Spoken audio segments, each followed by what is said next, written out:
When you're in the room and then everybody's like, oh my gosh, like you're amazing, you're doing so many great things. How can I get like you? And I'm like, if I'm looking to grow, I'm like, oh my gosh, I'm in the wrong room. But when I'm in the room and I'm looking at guys, I'm like, oh, I'm getting very uncomfortable. It's like, wow, you did how much? Okay. How much a month? I'm like, okay, there's a lot for me to learn here.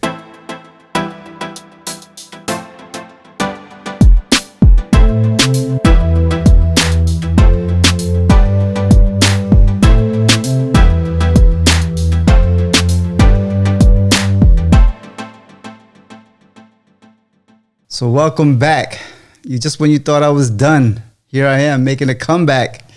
And today I just want to say, it's been over a year since I've recorded a podcast, and it's not every day that I meet somebody I really feel that's interesting to me that I want to, interview. But it happens, and when it happens, I want to record it and I want to share it with you.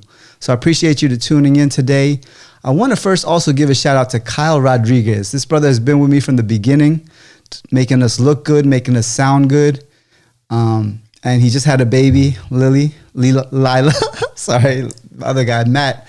Matt has a baby named Lily, so I get to confuse the names. But shout out to Kyle, man. Thanks for being with us. Thanks for holding it down and showing up today so that we can do this.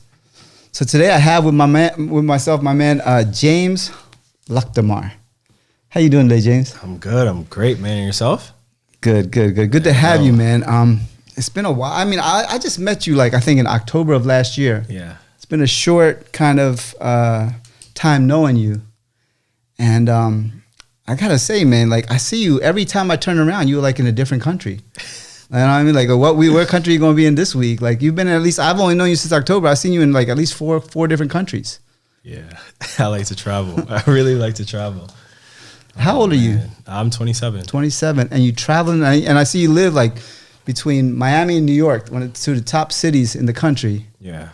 So I actually just wanted to live in Miami for the winter, just because I didn't want to do a New York summer. I didn't want to do a New York winter. So I was like, all right, I can't go through the snow again. I'm gonna change my scenery, live in Miami for the winter to get away from the snow, but at the same time, put myself in an environment, network and, be around like-minded individuals like myself. And yeah. That's nice. Keeping the East Coast, just Miami, New York. Absolutely. North Miami, and South. New York, and then in between, whenever you were in Australia recently. Yeah, for my birthday. Brazil. Yeah, Australia, Brazil, South Africa, Argentina, Ghana. Yeah, those were the recent. So what's the deal with the traveling, man? How'd you get into that? Yeah, so honestly, I just feel like I heard this quote when I was younger that the world is a book, and those who do not travel read only one page. And that was something that hit home because I was only reading one page. So I'm like, oh my gosh, I really want to explore the world. I never got a chance to explore the world. So I just made it very pivotal that I make it important that I travel and see as many new experiences and new countries as possible. So what was your first travel? Well, you traveled to America, right? As a youngster, real youngster, yeah, 1 year old. Yeah, so I was actually born in Haiti, and then I came to the United States when I was 1 year old. So I had dual citizenship, right? And then I never got the opportunity to travel again, just because my parents worked very, very hard. I have 4 brothers, so it's 5 of us in total, and they kind of pretty much sacrificed their lives so we can get the opportunity to kind of live that American dream, right? And then. So I'll say my first trip was to Mexico 2018. And then I was like, wow, what? This is amazing. How old were you then? I was 2018. I think I was 6 years ago, about 6 years. So you're about 21? Yeah. Was it 2018? It might have been 2017. 2017, so I was probably 2021, yeah, around there. And then from there, you got the itch, and you started traveling? I got the itch. And what happened? Start going where? Mexico's right next door, but then what happened after that? Yeah, so I went to Mexico, then I went to Spain, then I went to DR, then I did a solo trip to Turkey, and then I was like, oh my gosh. I got to tell you, Turkey, I was in Turkey last year, and Turkey is fire. I love Turkey, man. The food, it's just such a variety of scenery. Like, you know, it's an amazing country. And just that feeling of like East meets West. You know, you got Asia on one side, Europe on one side. You go over the bridge and you're in Asia. You go over the bridge, back on the bridge. You're in the same city, Istanbul. You know, it's a mix. And me being from the East, and I also, like you, I came to America when I was 2 years old, and I traveled. My only travel growing up was every once in a while going back to India, you know. But still, but even when you go to a different country, it expands your consciousness, it expands your outlook, and just like you can't go to another country and come back and be the same person. Yeah, it's impossible. And so you feel like, what's it do for you traveling? Other than obviously expands your consciousness, expands your mindset, but what else like do you dig about traveling? Yeah, honestly, like. So you kind of hit it on the hail on the neck. It was just really just meeting new people. And then I feel like when I meet new people, I kind of get ideas or I get like new sparks of motivation. And that's like very, very pivotal because I feel like in life when you're doing kind of like the same things and things of nature all, day in and day out, and then you meet somebody and they kind of like introduce you to a whole new perspective of like what's possible. It's like, wait, what? Oh yeah, I got to go harder and things of that nature. So it's pretty much really just meeting new people, getting exposed to new environments, and just really indulging into new experiences. That's really what I love. Really love about traveling. That reminds me of Maurice, our last podcast. Maurice has been to over. He's also from Haiti originally, and there we go. Over 100 countries.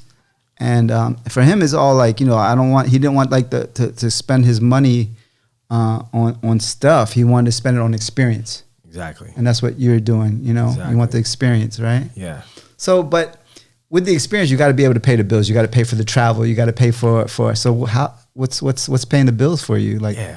So to live this lifestyle. Absolutely. So 2 things. I own a digital PR firm, basically where I help entrepreneurs and business owners establish credibility and boost brand awareness by helping them get featured on top media outlets like Forbes, USA Today, Inc. magazine, live TV interviews, podcasts, and things of that nature. And that's something that, you know, I'm able to pretty much do remotely.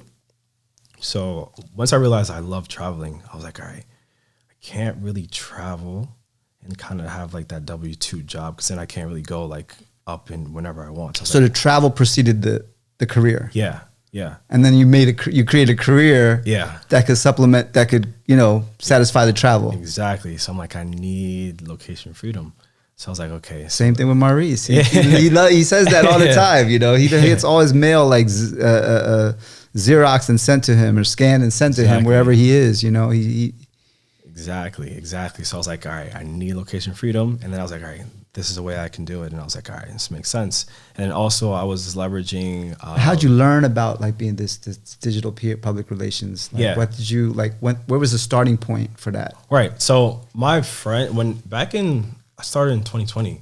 So my friends, the pandemic happened, and then I kind of moved out of my house, and my friend's like, hey, we actually just got kind of like a mansion in Westchester, and we have a room available if you want. It's going to be us and a couple entrepreneurial guys. And I was like, sure, I'll do it. Yeah. And then I just did it, took a risk. So that's a dream. That's the biggest thing. Yeah. It was just like really taking a risk. And then I met them and they exposed me to PR, digital marketing, things of that nature, but they were only doing it for musicians. And I was like, okay, that's awesome.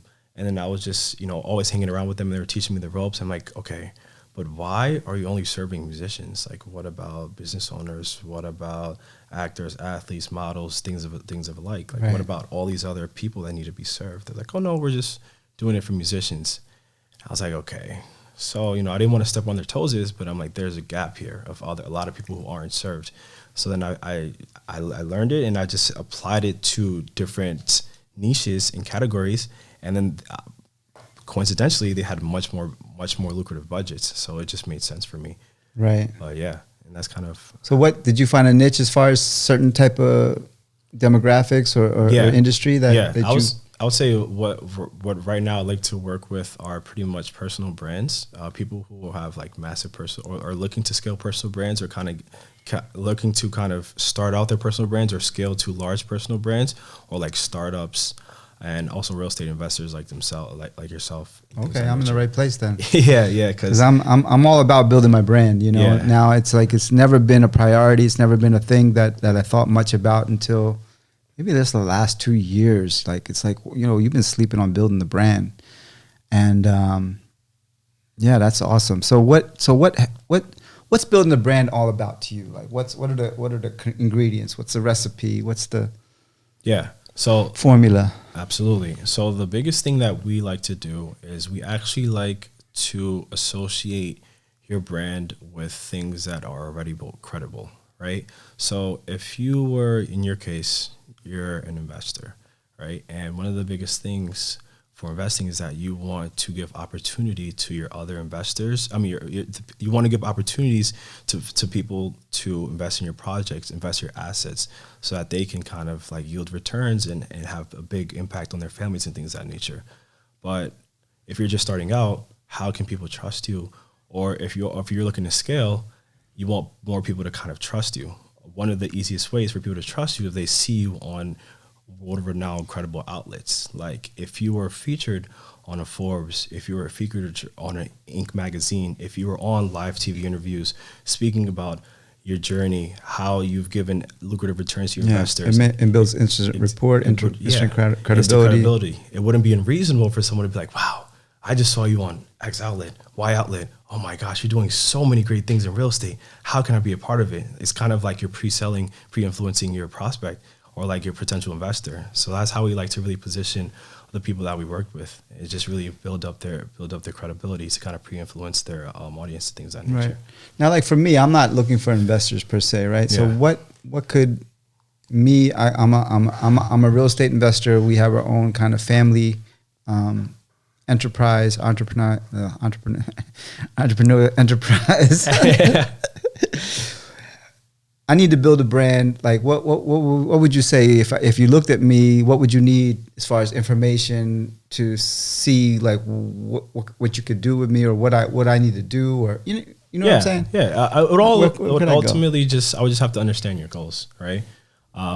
This could go so many ways. Like if you're not looking for investors, like are you looking to build your personal brand? Okay, what are you trying to articulate to the audience? Like who are you trying to attract? Once we understand who you're trying to attract and like what you're trying to achieve, then the whole thing is just strategic storytelling. Right. So start with the end in mind first. Right. Start with the end goal and then work reverse engineer it from Absolutely. there. Yeah. It's all about reverse engineering, but you have to have the end goal in mind for us to. And then once you have like the end goal, like, so is it about creating the story? Is it about creating the person's story to build a brand or? Yeah. So once we have the end goal in mind, what we have to do then is really dissect pretty much like your whole life. Like what makes Pankaj, what makes you, like what makes you separate from anybody else. Right. And then this is where we kind of go down back to your childhood, like any pivotal achievements or any pivotal obstacles that you've overcame, because those are the things that people love to see about. It's like, okay, if you want to create a personal brand or if you want to create a certain type of audience, they want to know that like, all right, you're very successful, but like, where did you come from? Like, where did you start?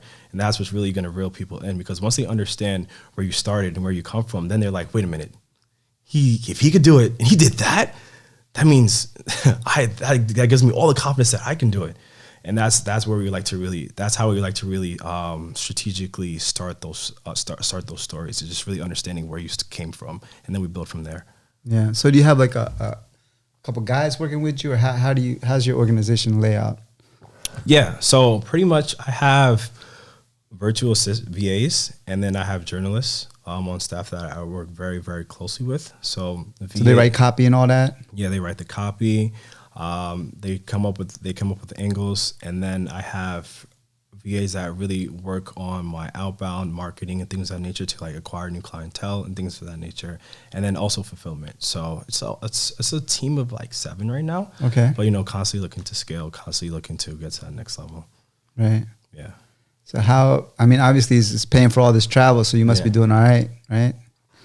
Absolutely. You're not driving. I don't think you're flying economy. Nah. So you're doing well, man. 27, man. You got the old saying is the world by the balls, right? I'm very grateful. I'm very grateful. Yeah, that's the other thing I've seen about you. You're humble, man. You're like, even just a small interaction I had with the conversation, like you could tell you're down to earth, you're humble. And what keeps you grounded? Yeah, I would say the biggest thing that keeps me grounded is really understanding where I come from. Like I never, ever forget where I came from. My parents, they never got the opportunity to go to college or even high school for that matter. And my dad, he like immigrated here when he was 22, 21. So it's like. And what did he do to you? As far as work? When he came, he just drove he started like a limousine company. Okay. And then just really understanding that, and he was a chef and drive like a limousine company, but just understanding like they sacrificed their whole life so that their children could have an opportunity to like get that American dream. What made you have it? And just understand. I really relate to that because my father, like he came as an engineer. He didn't really come from much of anything, and really poor background. But he was well educated, and he had even the education. It wasn't something that they could afford to pay for. He got a scholarship, and being an engineer, he'd always get like laid off first or something like that. So he saw kind of how difficult what was trying to make it, so to speak, and he wanted a life for his children where if they didn't want to work for somebody else, they didn't have to. Yeah. And so I can really identify and relate to the hard work. My parents are in their 80s and they still work to this day. Like my father's at the office right now. He's 84. He'll be 85 in a couple of days. And he's still like, and it keeps him young. It keeps him active and, it's beautiful. But, he really, came from a meager background and built a foundation, whereas though we can now, run this organization. And now my whole focus is like, how am I going to pass the baton to the next generation? You see, my sons, how can I gear them up? And both of them, luckily, they're both interested in real estate, which is cool. Yeah. And they're both this summer doing internships in the field with multifamily, with brokerages. There we go. So they're getting to see real estate from a whole different lens. Because I grew up in real estate, when I was 10 years old, they bought their first property and owner financing, had to borrow money to get the down payment and all that. But I just saw the problems in the drama. So I wanted to get away from it. Like I didn't grow up thinking I'm going to do real estate. No, I was anything but, because all I saw was the problems in the drama and all the issues and, So luckily I got older and I learned about investing and I learned about systems and things of that nature. And so we're able to build a certain level of sophistication to our business and looking for the next generation to build and increase that level of sophistication. So you mentioned Forbes too. I think there was Forbes has like a real estate section or something or department or something. So one lady interviewed me years ago. It just reminded me. Yeah. And she said she was for Forbes or something. And I never got the interview or anything. I never got anything of that. So like, I was like, she interviewed me and asked about our family background and stuff like that. I think it was Forbes. They had they were starting like a real estate edition. Yeah. So, all right. Well, man, traveling, public relations, anything else? What do you see for you like going forward? Like obviously you mentioned like you're scaling, you want to scale your company a little more. Yeah. Continue to travel. Is there any other if I could wave a magic wand, this is what I want to create in my life kind of thing? What would it be? Well, consistently, like I just want to constantly work to be the best version of myself. I think it was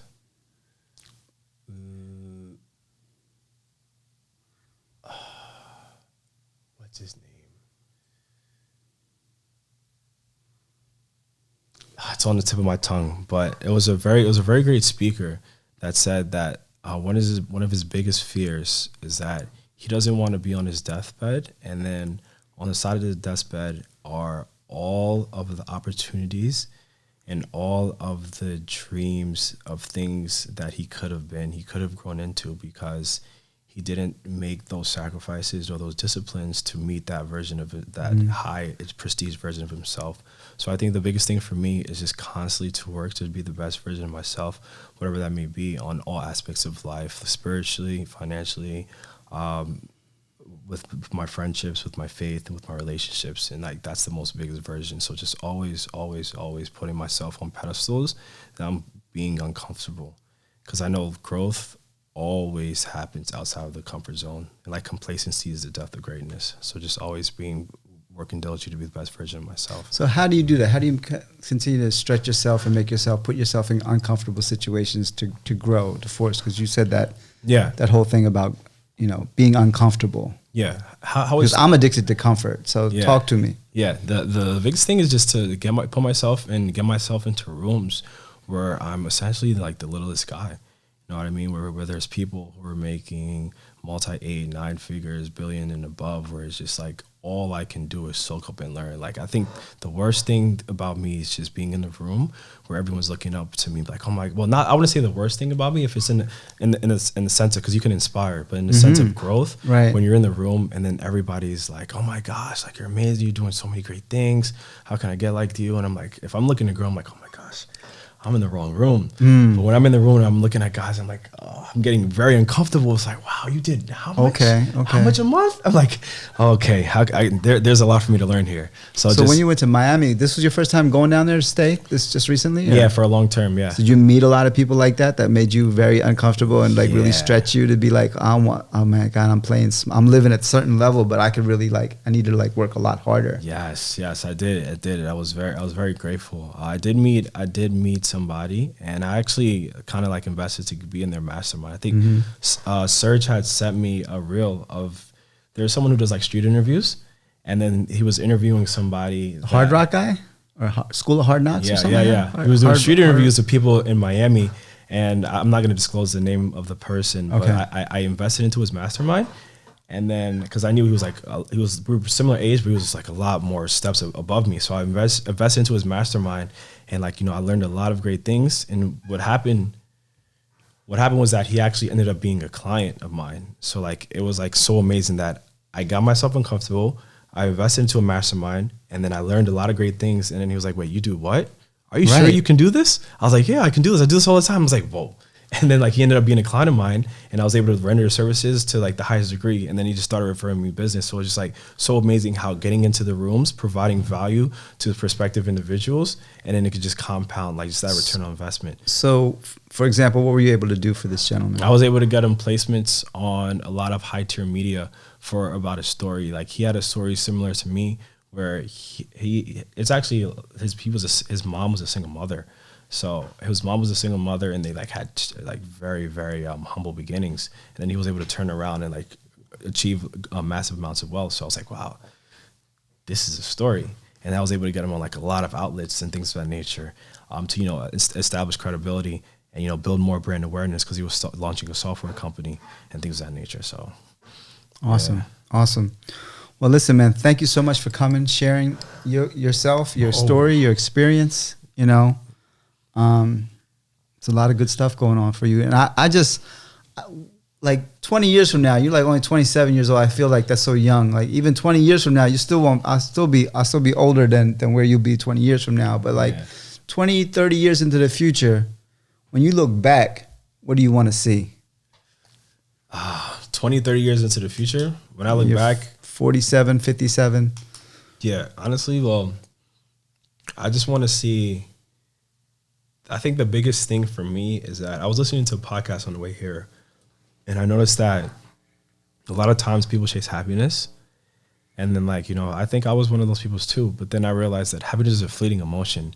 You can spend your whole life chasing happiness, and then one thing could happen, an atrocious death or an atrocious disease happens, and then boom, happiness is gone.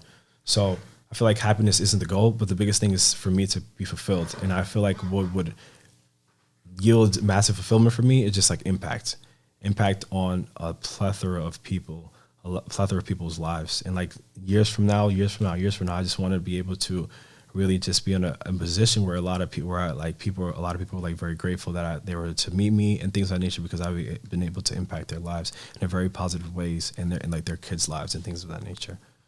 That's awesome. That's awesome. Thank you so much. Yeah, and also, if you want to keep up with me, you can follow me on. Yes. Tell us. You can follow me on Instagram at James L. and at Luxon.com if you ever need services to help increase your brand and get guaranteed placements. Luxon, L-U-X? Yeah, Luxn. So only 4 letters. Okay, Luxon. And we're just geared to really guaranteeing organic placements on top media. He's the only James L on Instagram. That's nice. That's easy to remember. Absolutely. All right. Thank you so Thank much. you so much, brother. I appreciate you, man. Thanks for coming down. Thanks. All the way from Brooklyn. Yes, sir. Let's go.